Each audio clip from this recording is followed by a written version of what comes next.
કે એક દાડો ભગવાન જોડે કૂતરું બેઠ્યું તું.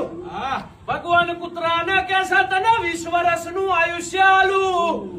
એટલે કૂતરું કહેશે બાપા મારે 20 વર્ષનું આયુષ્ય જોતું નથી, મને 10 વર્ષનું આયુષ્ય આલો.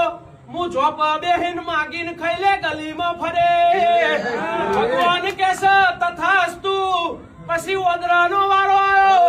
ઓદરાને ભગવાન કહેશે તું બધો વસ્તીને હસાવજે, જે તને હાલે એ ખાઈ લેજે. ઓદરો કે મારે 20 વર્ષનું આયુષ્ય જોતું નથી, મને 10 વર્ષનું આયુષ્ય આલો. ભગવાન કહેશે તથાસ્તુ. પછી ગાયનો વારો આવ્યો.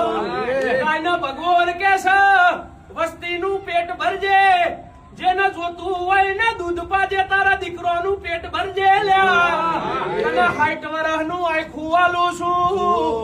ગાય માતા કહેશે ભગવાન 60 વર્ષ જોતા નહીં, મને 20 વર્ષ આલજો, મારા માટે બહુ થઈ જશે. મોણસનો વારો આવ્યો.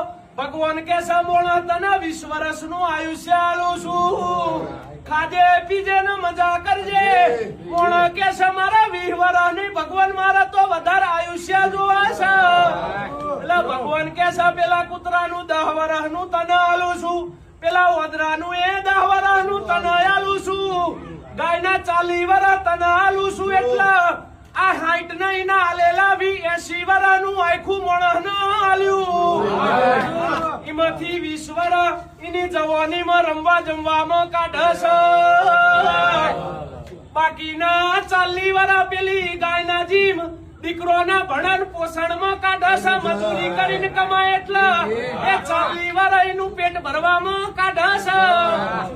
બાકીના 10 વર્ષ એના દીકરાના દીકરોને રમાડવામાં, એના રમાડવામાં ને રમતોમાં કાઢશે. પેલા ઓદરાના જીમ હસાડવામાં કાઢશે. અને બાકીના 10 વર્ષ પેલા કૂતરાના જીમ ઝોપા બેહીન ખાટલા પડ્યા હોય એટલે જે માગો જે આલો એ ખાઈ લેવાનું. એ એમ કરીને 80 વર્ષનું આખું પૂરું થઈ ગયું મારા બરુહા.